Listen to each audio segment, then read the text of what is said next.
Hey guys, welcome to the Liberal Hive Mind, a channel solely focused on exposing the abundant hypocrisy of the left. How ridiculous this whole Bud Light situation has been and is becoming. And of course, no matter the update, literally no matter what happens in the Bud Light saga, it's always bad for Anheuser-Busch. This is another one of those events to add to the list, ridiculous in nature, and with a clear, obvious negative implication for the company itself, the individual who's at the core of all the controversy, all the issues, the TikTok individual who we tend to not like to name on this YouTube channel for multiple different reasons, but we will for the purpose of this video, Dylan Mulvaney, is now going viral, making the news pretty much everywhere. I've seen the headline at various different outlets for supposedly fleeing the United States of America. It's become apparently too scary. Dylan's now seeking temporary refuge in a much safer environment, South America. It seems like yet again, another exaggeration, another attention grab, and once again, of course, like I just mentioned, more bad news for Anheuser-Busch and Bud Light. Let's cover the craziness. We've got some stuff to get into, so let's roll the tape. Alright folks, take a look at the headline right over here. Dylan takes off for Peru, claims that the United States is too scary after Bud Light disaster. Dylan has fled the United States of America to seek temporary refuge in crime-ridden South America in order to feel safe following the infamous Bud Light campaign disaster. The influencer has seemingly taken off to Peru after recently speaking out about the toll the Bud Light marketing campaign had on this individual's mental health. Mulvaney said that the campaign resulted in more bullying and transphobia than I could have ever imagined, and that he hasn't felt, quote, safe in public since. Here's the video in question, of course, for context. Hi, is this an okay time?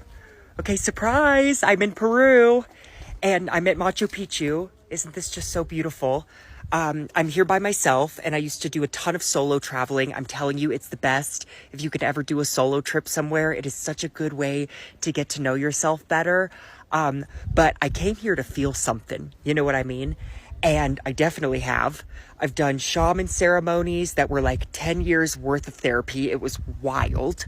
I've seen a lot of llamas, and the people here are so kind. I feel very safe here. It's a little sad that I had to leave my country to feel safe, but that will get better eventually. Dylan Mulvaney is frolicking in the fields with llamas in Peru, escaping the evil land of the United States of America. It just seems so ridiculous, so theatrical, so unbelievable, but it fits right in with the activist messaging. The plan is to always exaggerate these supposed threats, to claim as if particular, groups and identity groups are under attack from the American right. But that hasn't, and of course that never has been the case. There haven't been any credible threats or any instances of intimidation, phobia, or violence, and especially not in this instance. It's been a consumer boycott. People have voiced their frustration, mostly with Bud Light and Anheuser-Busch's decision, not with the individual in question, yet this victim phobia narrative once again resurfaces. It's a clear grift. That's exactly what it is. It's a grift. In fact, it's the same grift that we see in the political sphere over and over again when it comes to supposedly marginalized communities. The idea is to paint yourself as a victim, as oppressed, as if people are coming after you, as if there's a system that is persecuting you, to paint this totally exaggerated narrative. In this instance, the idea of a genocide, which is completely ridiculous, or the concept of fighting for rights, or for instance in Florida, they always say that Governor DeSantis is taking our rights away, to create this false dynamic, to exaggerate and make it seem extreme, and then of course to seize political power, influence, and of course corporate influence after building this narrative. That is exactly what we're seeing here. It's typical emotional manipulation. And I repeat, the focus on the issue with Bud Light never really was this individual as a person. It was more with a particular lifestyle being marketed and advertised to young children who are obviously the core audience on places like TikTok, and for a company like Bud Light who was trying to shift its marketing towards younger consumers, using that adult lifestyle as kind of the first step through the door. That right there was the issue. Yet once again, those who are concerned with Bud Light and concerned with wokeism in the corporate world, in other words, you, regular concerned people and especially parents, are now being deemed extremist, violent, part of a hate mob that has supposedly forced a particular influencer to flee the nation due to security concerns. I find that notion quite frustrating, but you know who's probably most frustrated? Take a guess. obviously Anheuser-Busch. Just when you thought that the PR disaster couldn't get any worse, just when you thought that what they're dealing with couldn't get any more complicated and any more disastrous, they now have to contend with this narrative. This is why going woke is always a bad deal, because you get stuck between a rock and a hard place. Obviously, you know that Bud Light wants to move away from this stuff, while at the same time move away from these sensitive cultural issues. They want to claim that they're no longer in the business of pushing divisive cultural politics, alienating their core consumers, while at the same time having their cake and eating it too. They certainly don't want to piss off the progressive crowd because, well, it gets real messy. Well, speaking of it getting messy, now they have to deal with this narrative that because of their refusal to stand by this particular individual in this community and this identity, that person was forced to flee the nation. And it's all their fault because they didn't do enough to stand by this individual in this community. That's a tough place to be in. I don't know how Bud Light's brand image recovers. They're just getting bombarded, hit from freaking all sides. It's a complete disaster across the board. No matter which way you look at it, politically they've made no allegiances, they've made no friends, they've done nothing but alienate people. That's what happens when you get into the divisive politics arena. You know, you want to get into politics or you want to spread a message, a socially conscious message, then maybe promote something that humanizes both sides. Maybe focus on the one thing that unites all Americans: patriotism, national unity. Nope, instead this is what they did. And it just keeps getting worse and worse, messier and messier. I'm sure you guys see exactly why. And obviously anybody with basic common sense should be able to see why going woke or getting involved in politics is clearly not something that you'd want to do. It's not advisable. I want to go back on the initial topic that we were discussing. We got to figure out how to combat this slanderous sort of drama queen strategy that we see from the left. The way they paint these victim narratives, and of course by painting themselves as victims, they paint us, they paint right-wingers, or literally anybody who disagrees with them as fascists supporting genocide, yada yada yada, extremists pushing hate speech, incitements to violence, an increase in hate crimes. You know, we've heard the same rhetoric over and over again. We got to figure out a way to combat these types of narratives. Or honestly, as I'm thinking about it, I don't know, maybe the crying wolf over and over again is going to inherently backfire, but I feel like that's exactly what we're seeing here on display once again. You know, we got to clear up the stance. The issue here is not hateful. It's never been hateful. I don't hate this individual that Bud Light decided to partner with, and I'm sure you don't as well. I don't want this person's safety to be jeopardized. I don't want to take away their rights. We simply want to protect the innocence of children and ensure that they develop authentically as themselves, as responsible human beings, without outside influence, trying to promote their lifestyles, their politics onto the youth using social media and major corporations. I feel like it's a pretty fair stance, and the demonization